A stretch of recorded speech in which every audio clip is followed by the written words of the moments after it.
What's up, it's Spherical, and welcome to Northanger Abbey, the game.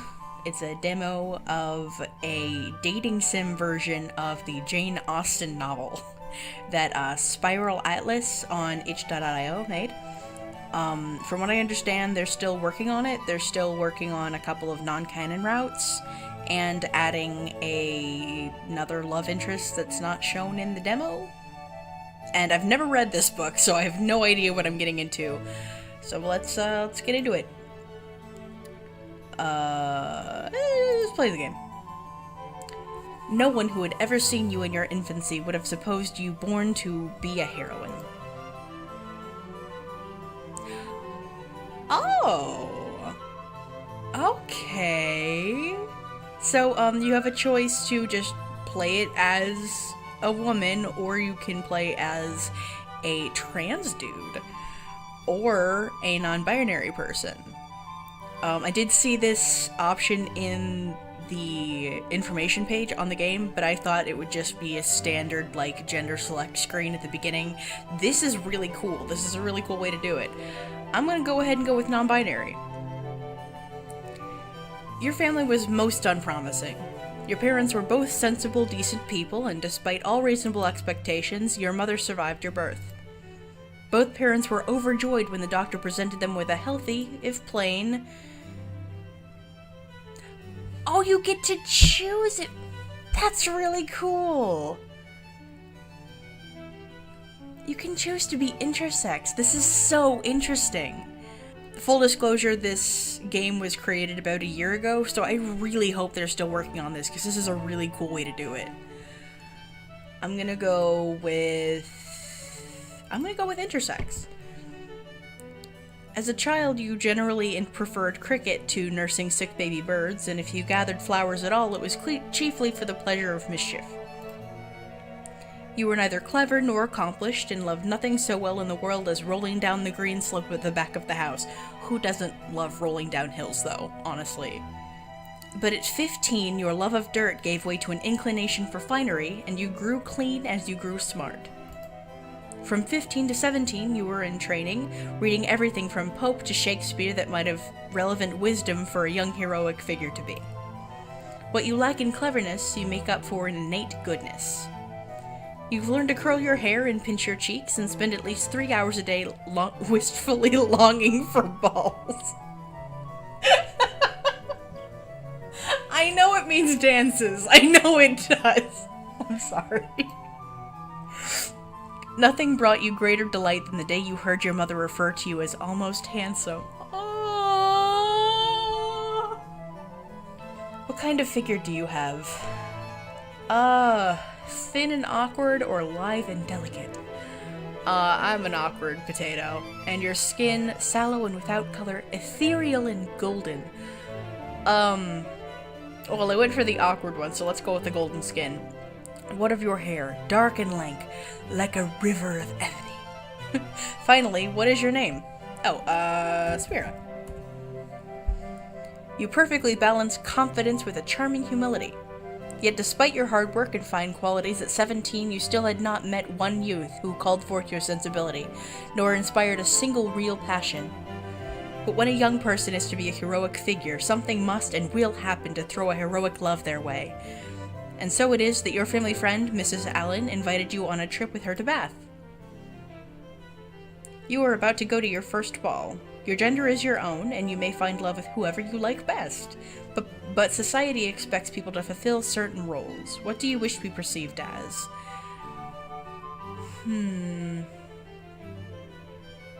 Okay, so this is you choosing, because I picked non-binary, essentially choosing orientation, I guess? I only say that because it says dancing with men and dancing with women. Of course, otherwise it would have no bearing on sexuality. Fuck it, I'm gonna dance with everybody. Yes, that will do nicely. Oh, is that me? Oh, I'm so cute! Oh my god! Your only hope for tonight is to avoid censure. You've only just arrived in Bath and know no one here. It's too much to hope for a dance.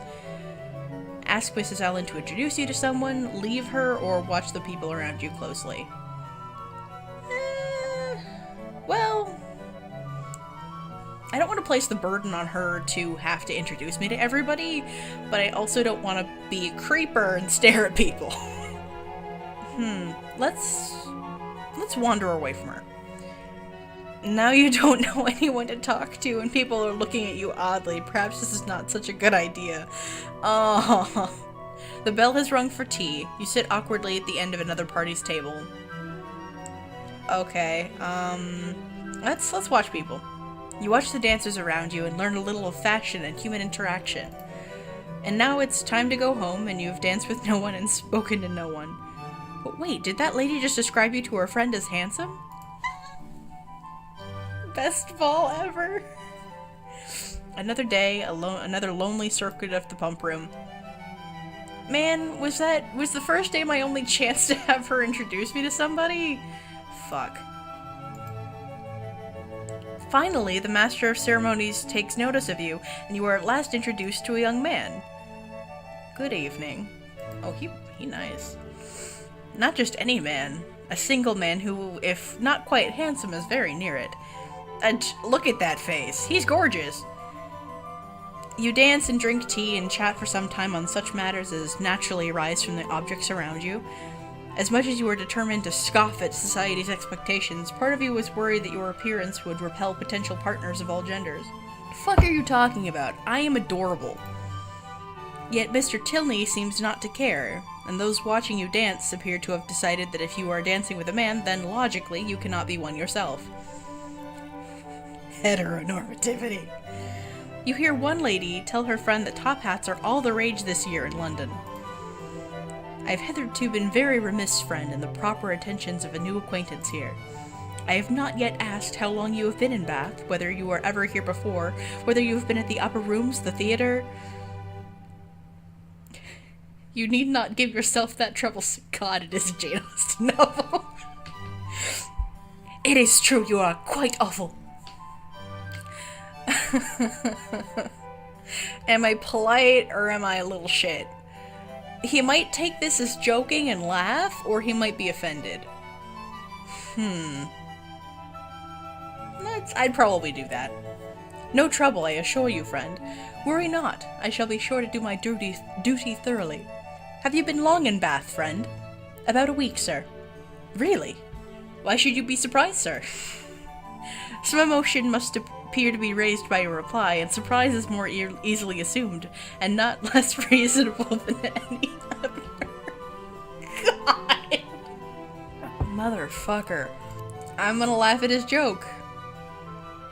I see what you think of me. I shall make but a poor figure in your journal tomorrow. My journal? Yes, I know exactly what you will say. Friday, went to the lower rooms, wore my velvet coat with satin trimmings, plain black shoes, appeared to much advantage, but was strangely harassed by a queer half-witted man, who would make me dance with him and distress me by his nonsense. Indeed, I shall say no such thing, if you insist. And now for what I wish you to say. I danced with a very agreeable young man, introduced by Mr. King, had a great deal of conversation with him, seems a most extraordinary genius, hope I may know more of him. But perhaps I keep no journal. Not keep a journal? My dear friend, I know the ways of you. I know the ways of you young people. Hi, Mrs. Allen. I'm harassing the people around me. Do take this pin out of my sleeve. I'm afraid it has torn a hole already. Aww. I should be quite sorry if it has, for this is a favorite gown, though it costs but 9 shillings a yard. That's a pretty dress. That is exactly what I should have guessed it, madam. Do you understand muslins, sir? Particularly well. I always buy my own cravats, and my sister has often trusted me in the choice of a gown. You must be a great comfort to your sister, sir. I hope I am, madam. And pray, sir, what do you think of M. Moreland's jacket? It is very pretty, madam, but I do not think it'll wash well. I'm afraid it will fray. When I laugh at him, it seems like he thinks I'm making fun of him. I don't want to call him strange, I guess I'll disagree. You do? Yes, the fabric is sturdier than it looks. Well, I would not argue with a young gentle person about their own jacket. And then you dance again and part on friendly terms. Oh, look how happy we are. We're so cute. You enter the pump room with more than usual eagerness and ready yourself to meet Mr. Tilney with a smile. But no smile is demanded. Mr. Tilney does not appear. Every creature in Bath except himself is to be seen in the room at different periods of the fashionable hours. Crowds of people pass in and out, up the stairs and down, people whom nobody cared about, nobody wanted to see. I think we got a little bit of bias going on. And only he is absent. What a delightful place Bath is, and how pleasant it would be if we had any acquaintance here. Yes, Mrs. Allen. Mrs. Allen? Wait, is that Mrs. Thorpe? What an unexpected pleasure! Spira, this is my old school friend, Mrs. Thorpe. We have not seen her these 15 years at least. Who would have guessed I would meet her here in Bath? That's reunion. Not I. The name Thorpe seems oddly familiar. Mrs. Thorpe, this is M. Spira Moreland. Oh, okay, our last name is Moreland. The child of a friend of ours from Fullerton. Do you like Spira's jacket? I worry it will fray. For myself, I prefer this new silk. It was only... Yes, you must tell me all about it. But first, I must tell you how my children are doing. John is at Oxford, you know, top of his class, respected by all his peers. William is at sea, and I am certain that an admiral blah blah blah blah blah blah. Sorry. And here is my eldest daughter, Isabella. Is she not a fine young woman? Isabella? Mama? Isabella, my dear, this is my old friend Mrs. Thorpe and her friend M. Moreland. How excessively like their brother M. Moreland is. You know my... Oh, you are the family of the friend James stayed over with Christmas. Yes, Mr. Moreland was so charming. And so, M. Moreland, you and I are already friends. Because you think my brother's hot? Is that why? Or... Come, take a turn about the room with me. You talk of subjects which encourage a sudden intimacy between two young people, such as dress, balls, flirtations, and quizzes. The balls here are larger than the ones in Tunbridge, but there are not half as many fine gowns, and I'm so used to the plays in London that the theatre here has become quite horrid. I see. Ah, look, that man is flirting with me. He turned his head as he walked by. Gosh.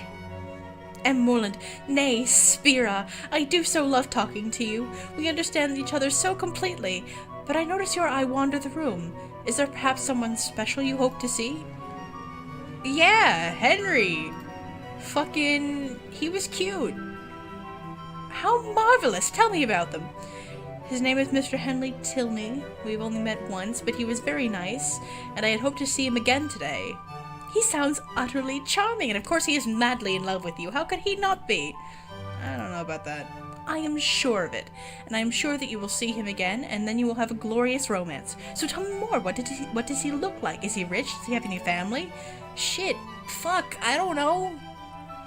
He has brown skin with dark eyes and rather dark hair. I do not believe he is rich, for he is but a clergyman, but I don't believe he is poor either, and I know he has a brother and a sister. A clergyman, you say? I like him more and more.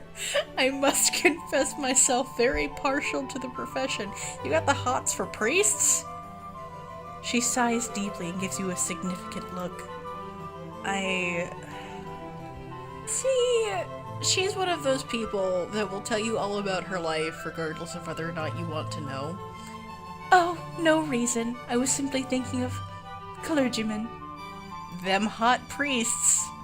Such as, nay, do not distress me. I believe I've said too much. Let us drop the subject. She tries to frown at you, but cannot help but smile. Come, Spira, Mr. Allen's gout is troubling him. Ah, so soon? Then I shall walk you to your lodgings, for I am loath to be parted from you for even a moment. We must see each other tomorrow after church, and you must promise me to read the u-dolt-pho? Fuck is the u-dolt-pho? After Isabella leaves, you watch her progress down the street from the drawing-room window, admiring the graceful spirits of her walk and the fashionable air of her figure and dress. You are so happy that you met her that you barely have time to sigh over Mr. Tilney. Oh no, I have plenty of time to sigh over Henry. My dearest creature, what can have made you so late? I've been waiting for you at least this age, and I have 100 things to say to you. What have you been doing with yourself all this morning? Have you gone on with u-dolt-pho? Yes, I've been reading it ever since I woke, and I got to the Black Veil. Oh, it's a book. Are you indeed? How delightful! Oh, I would not tell you what is behind the Black Veil for the world. Are you not wild to know? Oh, yes, quite, but what can it be? Do not tell me. I would not be told upon any account. I know it must be a skeleton. I am sure that it is Laurentina's skeleton. Oh, I'm delighted with the book. I should like to spend my whole life in reading it. I assure you, if it had not been to meet you, I would not have come away from it for all the world. Dear creature, how much I am obligated to you, and when you have finished u-dolt-pho, we will read the Italian together, and I have made out a list of 10 or 12 more of the same kind for you. Have you indeed? How glad I am. But are you sure they are all horrid? Yes, quite sure, for a particular friend of mine, a Miss Andrews, one of the sweetest creatures in the world, has read every one of them. I wish you knew Miss Andrews. You would be delighted with her. I think her as beautiful as an angel, and I scold the men amazingly for not admiring her. Scold them, really? There is nothing I would not do for those who are really my friends. I have no notion of loving people by halves. It's not my nature. Well, that's a good thing. If I were to hear anybody speak slightingly of you, I should fire up in a moment. But that is not at all likely, for you're just the kind of person to be a great favorite with people. Why? Because I know you so well. You have so much animation, which is exactly what Miss Andrews wants, for I must confess there is something amazingly insipid about her. Just yesterday I saw a young man looking at you so earnestly. I am sure he is in love with you, but you are indifferent to everybody's admiration except that of one gentleman who shall be nameless. But you should not persuade me that I think so very much about Mr. Tilney, for perhaps I may never see him again. It has been so long. I'm convinced that he has left Bath entirely. Oh, man. He seemed cool. Not see him again! My dearest creature, do not talk of it! I am sure you would be miserable if you thought so. No, indeed, I should not. I do not pretend to say that I was not very much pleased with him, but while I have u-dolt-pho to read, I feel as if nobody could make me miserable. I mean, good books can do that. It is so odd to me that you should never have read u-dolt-pho before. But my dearest Spira, have you settled on what to wear on your head tonight? I am determined to match you as much as I am able. The men take notice of that sometimes, you know. But it does not signify if they do. Signify? Oh heavens! I make it a rule never to mind what they say. They are the most conceited creatures in the world, and they think themselves of so much importance. By the by, though I thought of it 100 times, I've always forgot to ask you, what is your favorite complexion in a person? That's racist? Indeed?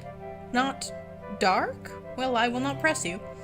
My taste is different. I like a sallow complexion better than any other. You must not betray me if you should ever meet with one of your acquaintances answering that description. But that's racist, Isabella. For heaven's sake, let us move away from this end of the room. Do you know there are 2 odious young men who have been staring at me this half hour? Oh no, but see, they're leaving.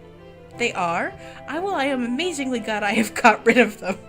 Can we talk to somebody else? And now what say you to going to Edgar's Buildings with me and looking at my new hat? Of course, only perhaps we may overtake the 2 young men. Never mind that. If we make haste, we shall pass by them presently, and I am dying to show you my hat. We get to spend so much more time with Isabella. Yay! I mean, she's fine. There's nothing wrong with her. It's just she doesn't strike me as the sort of person that I would voluntarily hang out with. Why are there so many people on this street? I can hardly see where... Delight! This is Mr. Morland and my brother! So who is your new friend, Isabella? This is Spira, Mr. Morland's sibling. We are the very best of friends, are we now? It is a pleasure to meet you, Mr. Thorpe. Likewise, likewise. Are you fond of an open carriage, Miss M. Morland? Yes, very. I have hardly ever an opportunity of being in one, but I am particularly fond of it. I am glad of it. I will drive you out in mine. In fact, I will drive you up Lansdowne Hill tomorrow. How delightful that would be! My dearest Spira, I quite envy you, but I am afraid, brother, you will not have room for a third. A third indeed. No, I did not come to Bath to drive my sisters about. That would be a good joke, Faith. Morland must take care of you. Can I elect not to be in a carriage with this guy? Can I be far away from this family, period? Then follows a very long and very dull conversation in which Mr. Thorpe tells you all about his gig, his horse, how much he paid for both, and all the ways in which they are superior. This is interspersed with a short, decisive sentence of praise or condemnation on the appearance of every woman you pass. Yay! Fearful of hazarding an opinion of its own in opposition to that of a self-assured man, you struggle to think of anything to say. You venture at last a question on the topic always uppermost in your thoughts. Have you ever read u-dolt-pho, Mr. Thorpe? U-dolt-pho? Oh, Lord, not I never read novels. I have better things to do. Do ya? That kind of explains a lot. I think you must like u-dolt-pho if you were to read it. It is so very interesting. Not I, Faith. No, if I read any it shall be Mrs. Radcliffe's. Her novels are amusing enough, and there is some fun and nature in them. Was it? Aye, I remember, so it was. I was thinking of that other stupid book. John, you are here in Bath at last. Ah, Mother, how do you do? Where did you get that quiz of a hat? It makes you look like an old... God, you're rude. Dearest John, I'm so glad to see you. I must be off, but we will speak more this evening, M. Morland, yes? No. Really?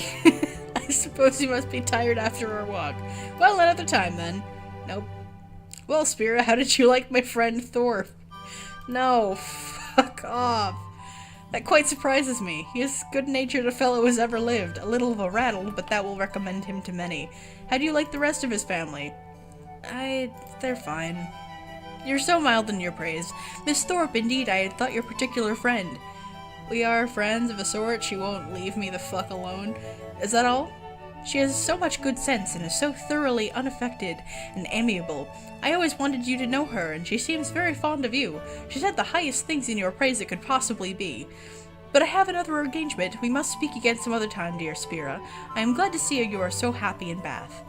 I never was so happy before, and now you are coming it will be more delightful than ever.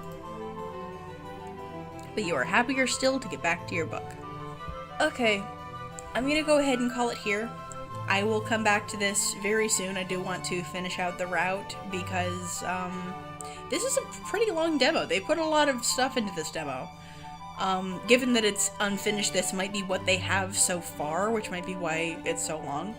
Not that that's a bad thing. They put a lot of love into this, and the painted backgrounds are gorgeous. And of course, like, the personalities of the people have nothing to do with Spiral Atlas, who created the game. They literally just created a dating sim out of Northanger Abbey. So, but what they did with it was really cool. I like all of the interpretive stuff they've done with it. I like how many different routes you can take. And I really like that you can kind of do whatever you want with it in this sort of framework. I really hope they're still working on it. I hope they continue to flesh this out and make it queer-friendly Jane Austen. It's really neat. I'm probably going to release a part 2 of this too, especially if you guys want it. But for now, thank you guys so much for watching and for checking me out. I will leave links to this game and to the developer's contact information and accounts and things in the description. And I hope you have a great day.